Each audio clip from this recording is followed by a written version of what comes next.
Grand risings. Hope you're having a blessed day. It's beautiful here. The sun is shining. It's still only early, and it's boiling. So, you know, I'm grateful. Um, the birds are happy. Yeah. Anyway, what I want to talk about today is wool processing. So it's a bit of an unusual one for me, being a vegan. It's not something I would normally do. Have wool or be working with wool, unless it was, secondhand, I suppose. But if you've watched the last video with me and my daughter, where we were doing a little holiday as free or as cheaply as possible, one of the things we wanted to do was get a souvenir. So when you go on holiday, you buy a souvenir, or you go to a little touristy place and you buy a magnet or whatever. We were like, no, we don't need to buy something. We can find something. And so we happened to be hiking through quite a few sheep fields, and there was loads of like wool, discarded wool, on like the bushes and on the ground. And so it's like, oh, I can do felting and I make dreads and all the kinds of things, similar stuff that you work with. So I thought, oh, I'll make something with the wool that we find. So we were picking up the wool as we were going, and I've been processing it really. So if you can see, this is the wool how it came. It has like sticks in it. It's got like moss in it. It's got bits of tree bark in it. It's got all sorts grass. Yeah. And obviously that's not going to be very good for felting. So what I did was I brought it home. I washed it quite a few times, just with some natural plain soap, like Castile soap. Didn't want any residue left on it. I wouldn't use that commercial shit anyway. So, but yeah, just plain Castile soap was fine. Just left it to soak for an hour or so in some soap. Squeezed it out, and then gave it another. Just did that a couple of times, and it came out really, really clean. Just kept doing it until it was coming like rinsing clean, basically. And so what I've been doing is trying to get this into this. Now you might not be able to see much of a difference, but this has got so far like very minimal bits in it now, so it's been taking me a while. And if you've been following the garden journey, there's been lots to do, so I've had to kind of change my routine a little bit. And my dawning meditation has involved wool processing. So rather than sitting just being with the birds, I have been sitting and processing this, and I'm going to show you how I've been doing it, because it's very meditative. I'm not going to lie. So I don't have any equipment. Like I've known people in the past that have spun their own yarn and processed wool, and they have like these two big brushes, and they brush them across, and then it makes all the fibers separate, and then they spin it. Basically, they spin it. It's pretty cool. I've watched it be done. It's really cool. It's really clever. Really easy, actually. It's a lot easier than you would think. It just takes a lot of focus and a lot of, I suppose if you're just sitting down watching something, it doesn't take time. But obviously I don't have that equipment, because I'm not like I don't normally work with wool. So I do have a cat and a dog. So I've been using their brushes. I washed them first. And these have been doing a pretty good job, to be fair. And it's not that important for all the wool for all the fibres to be in the same direction, because I'm going to be felting it. So it's not going to be spun into a thread. It's just going to be felted. We don't know what we're going to make yet. I'm not sure. I was thinking of making like a dread extension, to be fair, because I thought that would be pretty cool. Nice little souvenir of our little holiday. And I've got a few short ones that I cut last year for reasons that we won't go into. But you may have noticed that a couple of years ago, I had all long dreads, and then there were some short ones. Well, I cut them, and so some of them would probably, be all right with a little extension on the end, especially this really short one here. So I thought I might do that, and we might have a little go at making like a natural dye to put on it. I thought that would be a really cool little project for me and my daughter to do. We to try and find like a way of dyeing it naturally. Not sure yet. Just pick something and see what colour it comes out. I thought that would be a cool thing to do. A natural dye, so like the fun just keeps on coming. Yeah, so that's what we're going to do with this. Anyway, I'm going to show you how I've been processing it. Like I said, it's really meditative. So I've just been bringing it out each day and probably doing like a small little bit like this each dawning. I've not managed to do lots each day, but just each day doing a little bit, and then I'm not like sort of adding another job on to my day. Trying to fit it in where I can. It's usually the best way. If you want to implement like new things or get extra things done, try to like do them alongside other tasks, and then it's not taking up extra time. So that's what I'm doing.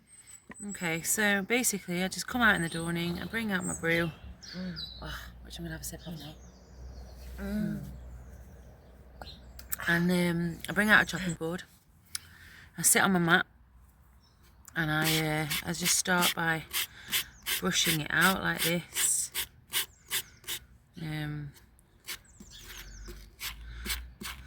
Just sit, and it is, you know, like I said, it's very meditative.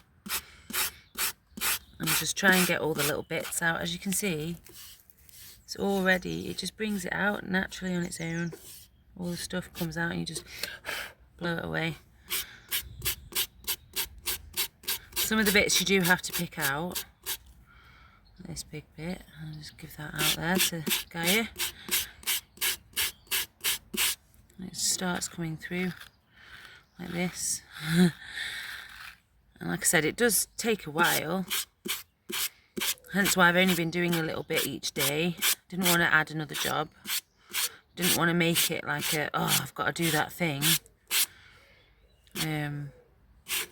Just wanted to implement it into my day and make it a fun thing. And I started doing it and I was like, oh, this is really meditative, but it's really time consuming. So I know, I'll go and do it in the dawning when I'm meditating anyway. And so that's what I've been doing.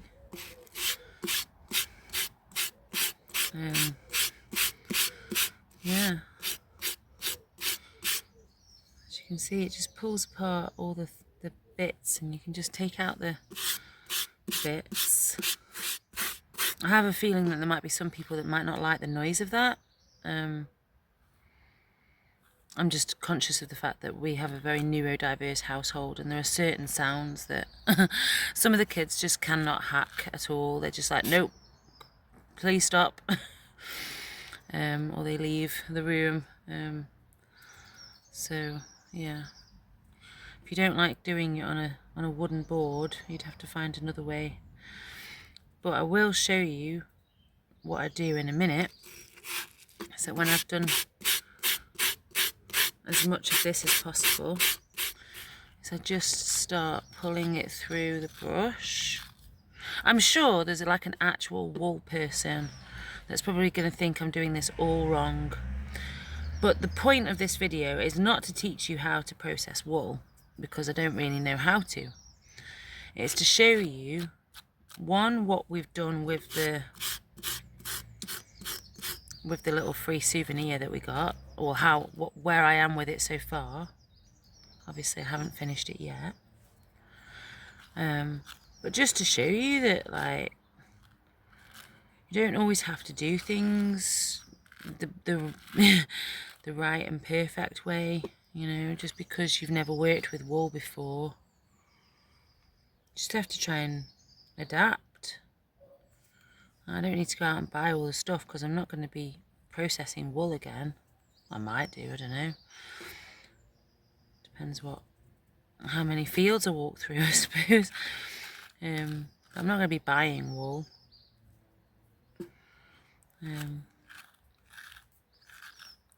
Yeah, just pulling it apart really. And then when I've done that the first time, pulled it all through,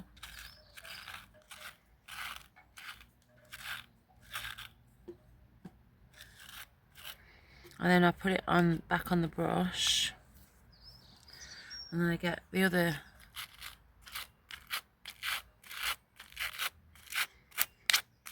the other comb, the dog comb.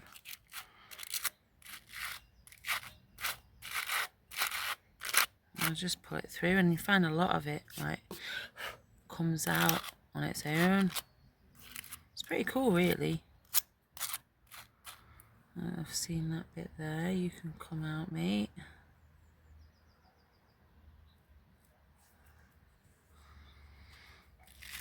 I'm hoping the birds have been picking up the little spare bits, to be fair, for the nests. And there are still a few bits in, but as you can see, like nowhere near as much as it was. Like, so that's how it was, and now that's how it is. So I think, considering I'm not going to be knitting with it, I'm just going to be using it to make a nice little souvenir of our little holiday. A free souvenir from our very, very cheap holiday. Yeah, I think that's doing a good job, really. Once I've like done it all once, I'm probably going to go through the whole lot again. Yeah. Just go over it like that. Just keep going, really. As you can see, it's a lot easier now. Now I've done it once.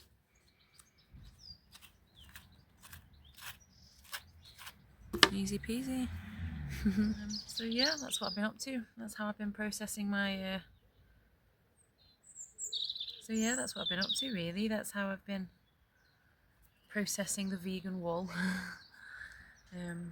Just wanted to give you, it's not a long video today, I just wanted to give you a little update and then let you know that we are using the souvenir that we got from our little holiday walk, and what we plan to do with it and how I've been processing it and cleaning it, and yeah, it's been, I'm looking forward to it actually. I'm very much looking forward to like trying out the free, the natural dyes. Well, I suppose it'll be free as well. And just, you know, making a little dread, seeing how that works, seeing how it goes on the hair as an extension. It'll be a nice little souvenir actually, because every time I play with it, it'll be like, oh yeah, the little holiday, and it'll remind me of all the times. Yeah. And so, yeah, I will give you a little update. Like when I'm making it, I'll show you how I'm making it when I'm like felting it and dyeing it, so look out for those videos. It's going to be a while yet because I do still have quite a bit to process, and I want to make sure that it's, you know, properly, especially if it's going in my hair. I mean, I've probably got moss in my hair anyway. I woke up to moss in my bed once. I didn't know where it had come from, but I've probably got sticks and grass and moss and all sorts in these things. But you know, yeah. But I'd be really interested to know, is anybody else out there do like wool processing? Like I said, I have seen people do it. I've had friends in the past that have done it. But if you've got any tips, I'd be very grateful if there's any way of making it easier. Obviously, I don't want to go out and buy equipment. And what are your thoughts on the vegan wool? Like to go out and, you know, I know it's quite time consuming, but if you're getting it like foraged, would you consider that vegan? I don't know. I mean, I would. You know, it's been nice to work with wool again, to be honest with you. It's been a long time since I've worked with wool. Because obviously I don't buy it. I would buy wool if it was in a second-hand shop, but you never usually get enough of one colour to do anything with. And I'd buy a woolly jumper, like if it was in a charity shop. Wouldn't buy it new. Well, I wouldn't really buy clothes new, to be fair, but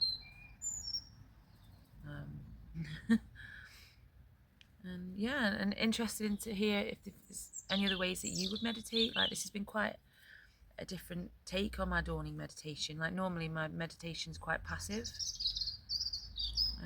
You know, I sit and I just observe and listen and just be, whereas this one's been quite action and focus orientated, so it's been different actually. It's been like a, you know, a repetitive, monotonous sort of action. So it's been, funnily enough, the passive meditation, I tend to be more observant and aware, whereas with the action and the repetitive sort of active meditation, I've been zoning out more. So that was quite an interesting little take on the change. It's quite good to change things up sometimes. But yeah, I think that's it for today. But yeah, if you're interested, check out the next videos that I've got coming up about, you know, the making of the souvenirs and the dyeing of the souvenirs. I'm gonna have to have it. Or if you've got any suggestions actually as to good natural dyes, I know that I've got quite a few subscribers that have given me quite a lot of really good tips, and you're so knowledgeable. Like, I learn just as much from you guys as as I'm sure you learn from me, which is the way it's supposed to be. So yeah, any tips on the wool processing, any tips on natural dyes, please feel free to drop them in the comments. Tell me how you meditate. How have you been meditating? Do you like to change it up, or do you like to stick to one form?